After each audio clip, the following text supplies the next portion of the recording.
Amin'ny anaran'i Jesôsy Kristy tompo avy a Nazareta no hiarabako nao rehetra na aiza aiza misy anareo manaraka arkoa miainy ny fandarana azo antoka mifanavoto amin'i Kristy zay endreketako ny mpitandrina sy lofirindra Ramboarison. Ny fahasoavan'Andriamanitra ny eo amintsika rehetra dia mba ho tanteraka amintsika ny fikasan'Andriamanitra araka ny teny'Andriamanitra voasoratra ao amin'ny Jaona 3:7-7 manao hoe fa toy izao no nitiavan'Andriamanitra zao tontolo izao nomeny ny zanany lahy tokana mba tsy ho very rehetra mino azy fanana fiaina mandrakizay fa Andriamanitra tsy naniraka ny zanaka ho amin'izao tontolo izao hanameloko izao tontolo izao fa mba amin'izay izao tontolo izao. Noho izany dia tian'Andriamanitra hovonjena ny olona matoa menony Jesôsy. Dia izay no mahatonga antsika hivavaka satria teny'Andriamanitra no donina sy hazavaina ka dia hivavaka atsika. Misaotra anao zay Andriamanitra mifamindramponao mifantatan'izao fotoana izao. Dia misaotra anao fa ianao no miasa era zao tontolo izao hatonga ny olona oliana hiaino ny teninao. Misaotra menao saina fahendrena fahalalana aho ara-miantreka ny teny mivavako ianao. Ka dia honao ny dera saotra arovolanitra Andriamanitra minaratsy Jesôsy tompo. Saotra Andriamanitra amen, alleluia. Ilaina mihitsy ny mandinika ny teny'Andriamanitra. Efa nandinitsika teo hoe nahoana natao Batisa ny anaran'i Ray zanaka ary mifanamasina efa nazava zay. Kanefa atao amin'ny Baiboly dia misy teny zay mampisalasalona ary mahatonga ny olona manao Batisa amin'ny anaran'i Jesôsy tsotra. Satria atao amin'ny asa apôstôly 2 zao ny 9:7 raha tamin'ny andro ny latsahan'ny fanamasina tamin'ny andro Pentekosta dia nanazava ny apôstôly Petera ary efa tory tamin'ny olona izy dia hoy izy hoe asa apôstôly 2:9 ary hoy Petera taminy mibeba ary aoka samy atao Batisa amin'ny anaran'i Jesôsy Kristy ianareo rehetra mba azo famelana ny helokareo ary ianareo andray ny fanomeza dia ny fanahy masina.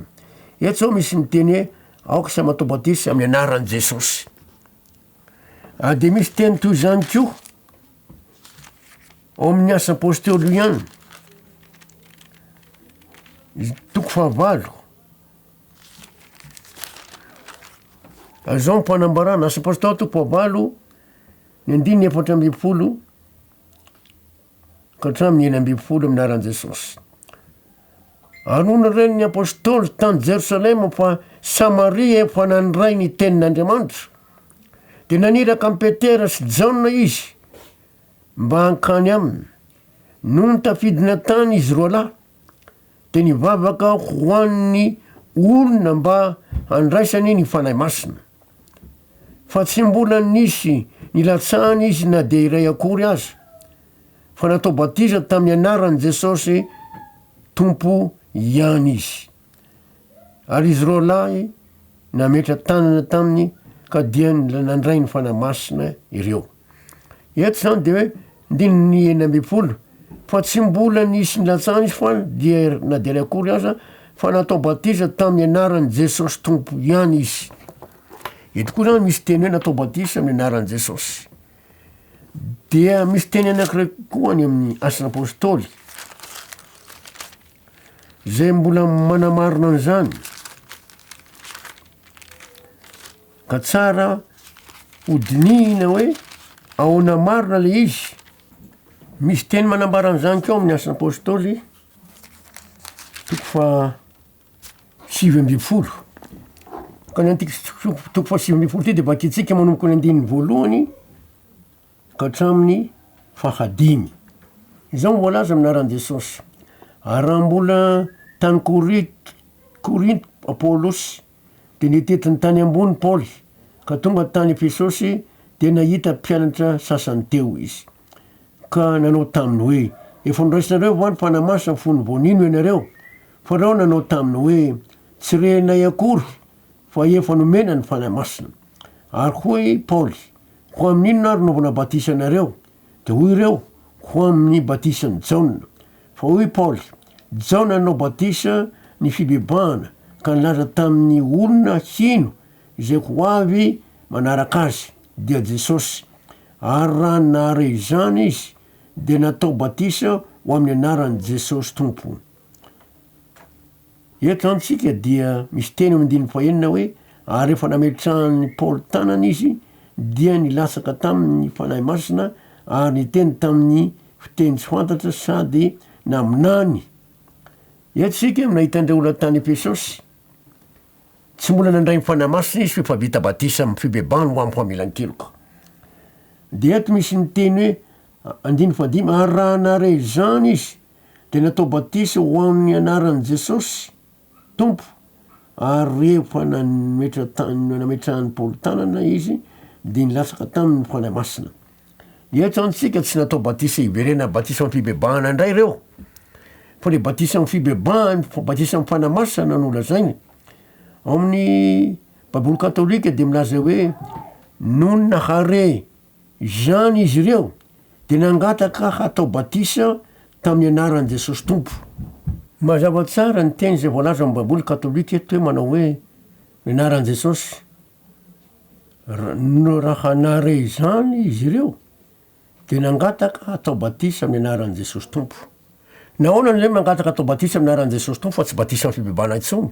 Satria ny apôstôly Paoly nilaza amin'ny 14 hoe amin'ny anaran'i fa hoy Paoly zao nanao batisa amin'ny fibebahana ka nilaza tamin'ny olona hino zay ho avy manaraka azy de Jesôsy. Jesôsy le mpanao batisa amin'ny fanamasina. Jesôsy manao batisa de reo zany nangataka hoe mba atao batisa amin'ny anaran'i Jesôsy, zany hoe atao batisa amin'ny fanamasina. Eto zany de tsy le batisa amin'ny fibebahana ntsony eto fa batisa amin'ny fanamasina. Fa ny tany aloha rehetra zany batisa amin'ny fibebahana natao ka tamin'ny anaran'i Jesôsy marina ve natovanjareo azy. Raharaha ny tenin' Jesôsy mbony amin'ny teniny misy ten'Andriamanitra amin'ny Matio 4:20.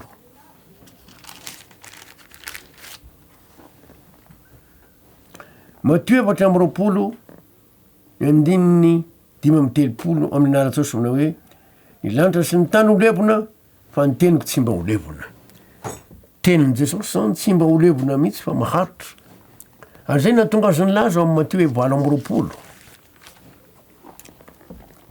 Matio 4:20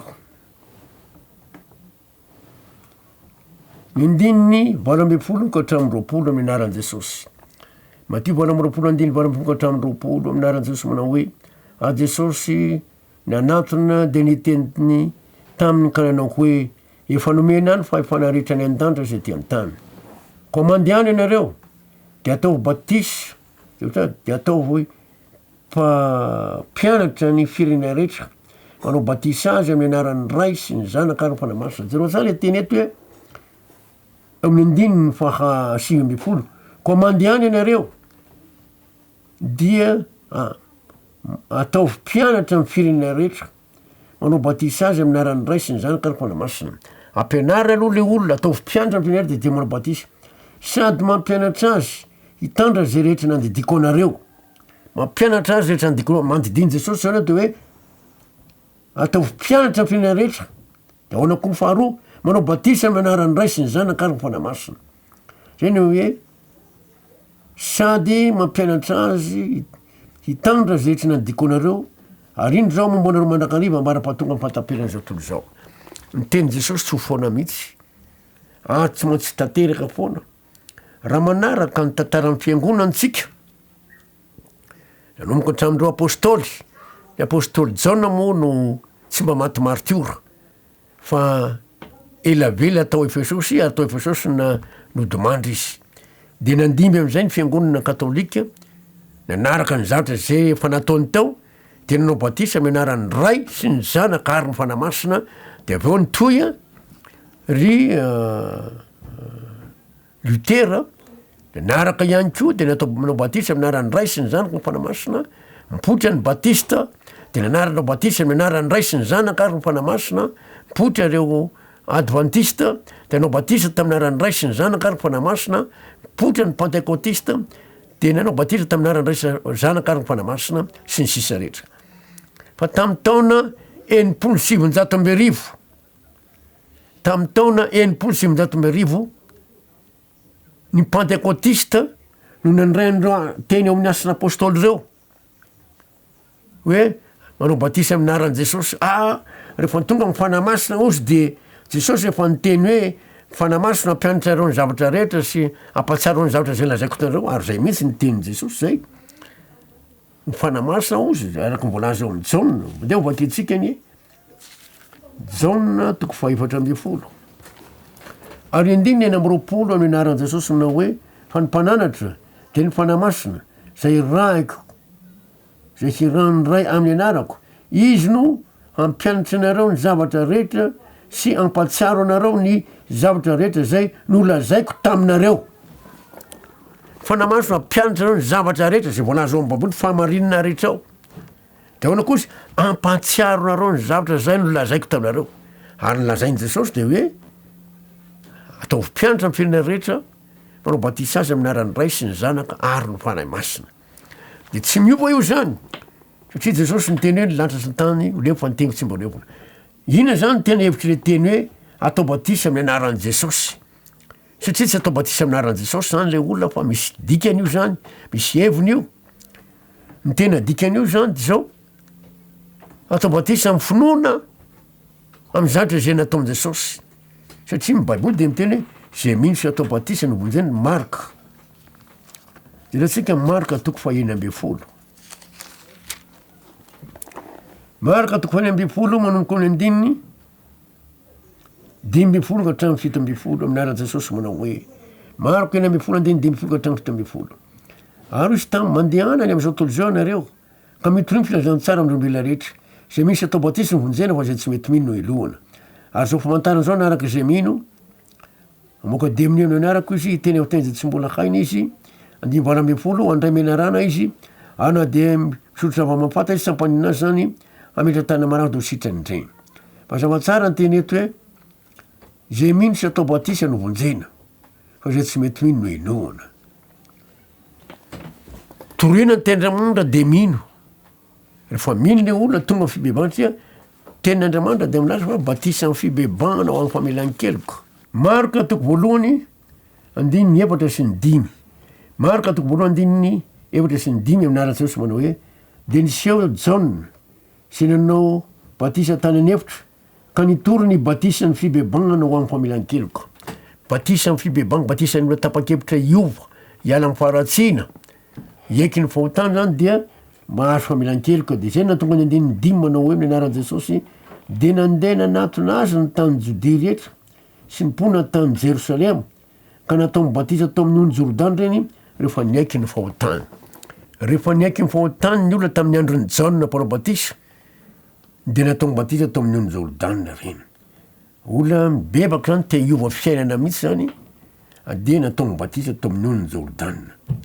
Mazava tsara eto fa zao tsy fantatra aloha zay teny nampiasain'ny Jauna mpanao Batisa tamin'izany fotoana zany. Fa matoa izy nitory an'i Jesôsy de nanambarany amin'i Jesôsy tamin'ny olona. De na tsy mba voalaza loatra ny fanamasina moa tamin'izay fotoana zay. Fa Jesôsy rehefa natao Batisa de nilatsara ny fanamasina. Ka eto sika de milaza hoe lui amin'ny anaran'i Jesôsy amin'ny finonany famonjena natao tamin'ny alalan'i Jesôsy. Zay ny tena hevona. Satria raha tsy mino an'le famonjena le olona de tsy mety. Zay mino sy atao Batisa no vonjena. Mazava tsara ny tenin'Andriamanitra eto amin'ity Marka ty toko fahiny amby folo. Indiny dimy amby folo sy enina amby folo. Anaran'i Jesôsy hoe ary hoy izy taminy mandehany am'izao tontolo zao nareo ka mitoriny filazantsara amin'ny olombelona rehetra zay mino sy atao Batisa no vonjena zay tsy mety mino no elohana. Itorina le olona de zay mino de mangataka izy atao Batisa. De reny no mahazo famonjena. Kanefa tady tsara ty tsy rehetra vita Batisa rehetra kory. Fa mila zay natonga ny teny fampiandrina foana hoe mila mandiniko. De nio ny tenareo na mitoetra amin'ny fonareo na tsy ory ny ten'Andriamanitra ao amin'ny Korintianina faharoa toko fahatelo amby folo misy teny an'izany. Ohakintsika amin'ny anaran'i Jesôsy. Korintianina faharoa toko fahatelo amby folo andiny fahadimy amin'ny anaran'i Jesôsy manao hoe de nio ny tenareo na mitoetra amin'ny fonareo na tsy. Izao toetra ny tenareo mo tsy fantatrareo va ny teninareo fa ao anatinareo Jesôsy Kristy raha tsy olona no lavina ianareo. Teo tsara zany fa raha misy olona ao amin'i Kristy de Jesôsy mivelona ho aminy. Mila mandinika tsara. Ary zay zany andinina hoe atao batisa amin'ny anaran'ny ray zanaka ary mifanamasina, ampianarana tsara ny fampianarana rehetra, ary atao batisa noho ny anaran'i Jesôsy, zany hoe ny finoana ny famonjena ny lalan'i Jesôsy. Fa tsy akory atao batisa amin'ny anaran'i Jesôsy le olona, tsy. Azay no natonga ny tsarika ny sainareo atsiaro ny tantaram-piangonana. Fa nao batisa amin'ny anaran'ny ray zanaka mifanamasina daholo ny fiangonana hatrany aloha rehetra. Fa nanomboka teo amin'ny taona 1700 ny pentekôtista no nanomboka nanao zany hoe batisa amin'ny anaran'i Jesôsy. De misy zany am'izao fotoan'izao fiangonana pentekôtista ny tiako resahana, manao batisa amin'ny anaran'i Jesôsy, fa tsy amin'ny anaran'ny ray sy ny zanaka ary ny fanamasina. Zany hoe ny lavony zareo avy hatrany zany ny tenin'i Jesôsy hoe mandehana ataovy mpianatra amin'ny firenena rehetra, de manao batisa amin'ny anaran'ny ray, manao batisa azy amin'ny anaran'ny ray sy ny zanaka ary ny fanamasina. Lavony io fa le teny ary amin'ny asa apôstôly ny ray sy ny zay satria hoe io ny tenin'ny fanamasina ozy. Jesôsy nefa de nilaza fa hoe ny lanitra sy ny tany ho levona fa ny teniko tsy mba ho levona. Mazava tsara ny teny Jesôsy am'izany fanambarana zany. Dia arahana koa ny tantara, de ny tantara zany de hitantsika fa nanomboka hatram'izay de natao batisa amin'ny anaran'ny ray sy ny zanaka ary fanamasina. Mandehana nareo any amin'ny trano fivavahana katôlika raha manao batisa zareo de amin'ny anaran'ny ray sy ny zanaka fanamasina, ny fiangonana voalohany andimbon'ny apôstôly. Tsy mbola niova mihitsy, sahala am'zany koa ny protestanta, miala tao amin'ny katôlika amin'ny protestanta ny hoe miproteste, nefa mbola nanao batisa amin'ny anaran'ny ray sy ny zanaka ary ny fanamasina. Ary taorinan'izay niseho ny batista, namerina ny olona hoe batisa araka ny ao amin'ny baiboly, de nao batisa amin'ny anaran'ny ray sy ny zanaka ary ny fanamasina. De mipotra ny adventista namerina ny olona ndray amin'ny hoe tandrany batisa sokoa sy fitandrema sabata nyana, de manao batisa amin'ny anaran'ny ray sy ny zanaka ary ny fanamasina. Mipotra ny batisa ny adventista, potra reo ampiangonana taterina de mbola nanao batisa amin'ny anaran'ny ray sy ny zanaka ary ny fanamasina aby koa.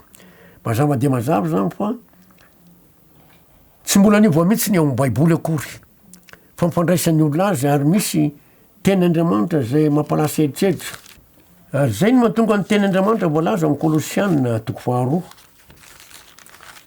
Kolosiana toko 2 ny andininy 14 misy teny toy zao amin'ny anaran'i Jesôsy hoe ary zany no lazaiko fa ndao isy hampandisy-hevitra nareo amin'ny teny toa marina.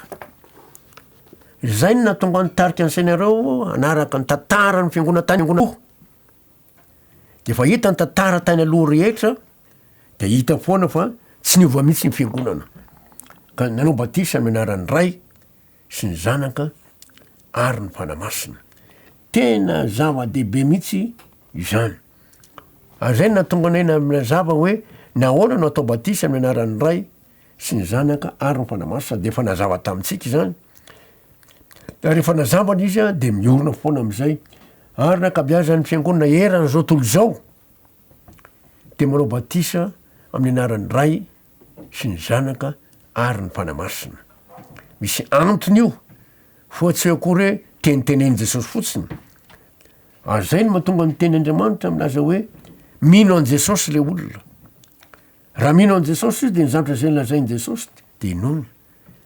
Zay no natonga Jesôsy ny teny nge tanaky le teny hoe araky le voalaza tao amin'ny Mattio averitsika indray mandeha le Mattio 8:20. Mattio 8:20 ka hatramin'ny 20.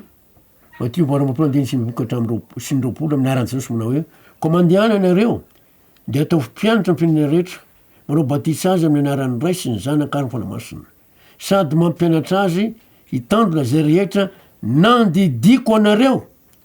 Ary iny zao momba anareo mandrakariva para-pahatonga ampahataperan'izao tontolo zao. Eo tsara ny teny Jesôsy hoe mampianara azy sady mampianatra azy hitandrina zay rehetra nandidiko anareo. Anisan'izay nitandremana zany de hoe manao ataovy batisa amin'ny anaran'ny ray zanaka fanamasina, de ho koa izy hoe mampianara azy araka zay rehetra nandidiko anareo. Mazava de mazava zany, tsy mbola miova zany teny Jesôsy zany araka le mivatitsika tany amin'ny Mattio 4:20 fa hoe ny lanitra sy ny tany ho levona fa ny teniko tsy mba ho levona. raha tsy levina ny tenin' Jesosy de maharitra. Ary anjarantsika ny mandinika hoe mitombona ve zany sa tsy mitombo mangataka amin'ny fitariam-panamasina.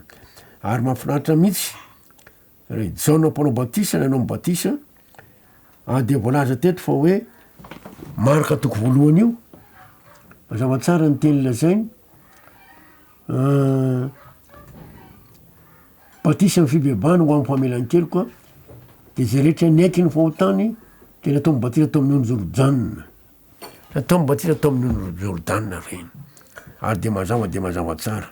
Misy koa teny amin'ny asa apôstôly toko 8 raha nanao Batisa le tanda fa Filipo. Asa apôstôly toko 8 de zao mivolaza amin'ny 9:30 ka hatramin'ny 7:30. Minaran' Jesosy. Ary raha nandeha teny an-dalana izy roa lahy, izy dia tonga teo am'izay misy rano. Ary ory tandapa ino rano? Ka inona moa no misaka anay tsy atao Batisa? 9:30 ery ambany ery. De hoy Filipo, raha mino amin'ny fonao rehetra ianao de azo atao ihany. Ary izy namalika na hoe mino aho fa Jesôsy Kristy no zanak'Andriamanitra. Eo zany am'le hoe mino. Zay zany le atao hoe atao Batisa amin'ny anaran'i Jesosy le mino. De toizatsika ny toyany. Dia nasaina janona ny kalesa 9:30 io. Ary izy roa lahy de Filipo sy tandapa nidina eo amin'rano de nataony Batisa izy. Ary mava tsy maintsy anaraka ny tenin' Jesosy Filipo. Mazava tsara tsy maintsy anaraka ny teny hoe manao Batisa amin'ny anaran'ny Ray sy ny Zanaka ny fanamasina. Ary efa niakatra avy tao amin'ny rano izy roa lahy de nentiny fanahy ny tompo Filipo fa tsy hitan'ilay tandapa intsony fa nandeha tany amin'ny aleny izy sady faly. Etsika de mahita fa tsy voatery teny amin'ny teny tsy fantatra ny olona vita Batisa. Ty zao ty tandapa ty tsy niteny amin'ny teny tsy fantatra zany mihitsy fa fifaliana ny tao amin'ny tao. Fa reny teny amin'ny teny tsy fantatra taloha reny de zavatra misy antony nanaovandreo satria tian'Andriamanitra ahafantatra ny olona. Tahaka an'izany koa ireo olona natao Batisa amin'ny asa apôstôly toko 2 ny 9:50 misy teny toy zao amin'ny anaran'i Jesosy hoe ary zay nandray tsara ny teny de natao Batisa ary tokony 3,000 ny olona vo nanampy ho isany tam'izany andro zany. Ary izy ireo nahatra tamin'ny fampianaran'ny tompo ny apôstôly sy ny fiombonana sy ny famakinany mofo ary fivavahana. Reo olona efa misy hoe tokony ho 3,000 ny olona vo nanampy ny ho isany tam'izany andro zany atao Batisa. Reo koa tsy niteny amin'ny teny tsy fantatra. Fa reo teo aloha nisy niteny amin'ny teny tsy fantatra misy. Ale teny tsy fantatra moa teny pirenena. Ary le natonga an'ireo olona ny laza tamin'ny andron'ny apôstôly nanao hoe hoy reo olona dia talanjo 17 asa apôstôly toko 2:17 ka hatramin'ny 13. Manisy teny manao hoe de amin'ny anaran'i Jesosy de talanjona sady gaga izy rehetra ka nanao hoe ndreo tsy Galiliana va ireo rehetra miteny reo ka nahoana no andrenesantsika amin'ny fitenitsika avy zay nahabeantsika dia Partiana sy Mediana sy Elamita ary ponina any Mesopotamia sy Jody sy Kapadokia sy Ponto sy Asia sy Prigia sy Pamphylie sy Egypta sy ny tany Libia izay manodidina any Jekirena ary vahiny avy tany Roma na jiosy na proselita Kretana sy Arabo ko ahoana no andrenesantsika ireo miteny amin'ny fitenitsika avy miasa lehibe ataon'Andriamanitra de talanjona izy rehetra ka nianahana sady niresaka hoe ahoana no tokony ho hevitry zany fa ny sasany ny ome ka nanao hoe leon'ny divay mamo reo. Hitatsika eto fa zara roa ny olona eto. Le olona sasany tsy manala le teny leon'ny divay mamo reo izy Foloha le fanafantatra ny teny ko sady hoe fomba fitenitsika dao hoe ahoany zany. Teny pirenena le teny tsy fantatra fa tsy akory hoe teny hafahafa. Tantara kely no resahako taminareo vo aingana nyseho ny tantara zazavavy niasa tamin'ny sinoa. De nitenenina mao zareo zany. Nitenenina zareo tsy mety io anabava fa zao nareo tsy tehiteny amin'ny teny tsy fantatrako. Fantatrao nefa ve le dikany. Treo baiboly miteny zay miteny amin'ny teny tsy fantatra tokony angataka mba handika teny ko. Raha tsisy mpandika teny daoka izy angina. Tsy ilainan'izany fa mamiteny. Kanto tamin'ray mitoraka sakafo atoandro zareo tao amin'ny fiasana amin'le sinoa. De mba tonga teo le sinoa lahy. De nanao hira reo de mivavaka reo de jereny le sinoa. De mivavaka le zazavavy, fa mivavaka izy de mivadika anao teny amin'ny teny tsy fantatra. Vo vita ny teny tsy fantatra do le sinoa, manomboka zao anao de miala eto nde miala. Fa ahoana tompoko? Sady nanompa anao no miteny ratsy amin'ny teny sinoa. Zay vao gangy izy. Ahoana toko za teny tsy fantatra teny mivavaka ako. Tsy fiovavanana ataonao fa nanompa anao. Miala eto de reo tsy miasa antsino nde mandeha. De ndroan'le sinoa izy. Zay zany zavatra nitsanga.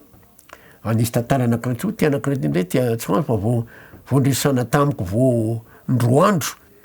De sahala am'izay ko mivavaka reo olona. De nisy ny leragna niteny amin'ny teny tsy fantatra. Ka gaga reo fa nisy olona mahay teny komorianina tao. Ka rehefa ndrava amin'ny fiangonana, satria ny olona nanao hoe amenina daholy. De zao ny teny le ranga malala teny komorianina. Avidy olonareo aty ozy.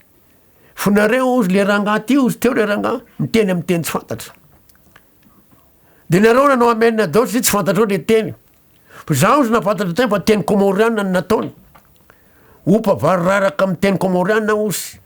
Ary ny tena zava-doza ozy de hoe manambady ny anabavinareo avy ianareo. De nareo nanao amenina. Tsy izy mihitsy zany ozy. Zay vao tena taitra ny olona de saika amono an'le rangady hoe aza mamono azy nareo. Fa le fanatao aminy mampiteny azy ohatr' zany. Mialatsiny am'le fitenina fa tsy maintsy niteniko tsy izay mihitsy le teny miseho. De lazaiko eto aminareo eto amin'ny télévision eto. Dia tesa ny olona. Ary zay no mahatonga ny hoe raha olona miteny amin'ny teny tsy fantatra aza dia manao amena raha tsy fantatra satria baiboly miteny hoe tokony isy mandika teny ary efa tsisy mpandika teny aoka izy angina. Ary zay mahay miteny amin'ny teny tsy fantatra aoko angataka mba handika. Tamin'ny fianaratsoa koa nisy ranga avy amin'ny fianaratsoa maheno amin'ny toriteny any amin'ny radio. Dia tonga tao amiko le ranga. Azafady ngy ampitandrina fa mba te hiaraka hiasa aminao ah. Toy zao hoe foanao niara hiasa amiko. Sy mahafinaritra ary fitoriana ataonao. Mila mianatra anao na izano satria manahirana ankehitriny indrindra amin'ity teny tsy fantatry ity. Eo indrindra osy. Tany aminay tany amin'ny fianaratsoa tany a. Rehefa nivavaka de nisy vehivavy niteny amin'ny teny tsy fantatra. Teny amenina sy aleloha daholo mpiangona osy. De nitsangana osy ny lahy anankiray. Tsangana ilahy anankiray de niteny hoe nareo ve adaly e. Opa teny vararaka amin'ny teny komorianina ka ataonareo amenina aleloha. Teo fa samy gina ny tsiray avy. Satria izy zany a malala teny komorianina. Zay mihitsy na zany opa vararaka amin'ny teny komorianina ka ataonareo amenina aleloha. Ka mila mitandrina ihany tsika ankehitriny raha ianareo zetra zay mihaino ka manaraka tsara le teny Andriamanitra hoe misy teny toa marina ary mandinika tsara sao de voafitaka. Fa savan'Andriamanitra amintsika de motanteraka antsika amin'ny fikasany. Ka dia ivavaka atsika. Saotra anao zay Andriamanitra mandram-ponao. Saotra fa ianao no nanazava sy nampianatra anay ampiorona amin'ny finoanay ka de hoanao ny dera hoanao saotra mivoninahitra Andriamanitra amin'ny anaran'i Jesôsy Tompo. Saotra Andriamanitra amen aleloia. Dia manao vinoma mahafinaritra indray tompoko fa savan'Andriamanitra amintsika rehetra mandram-piaona amin'ny anaran'i Jesôsy tokoa mpampiana Nazareta. Amen.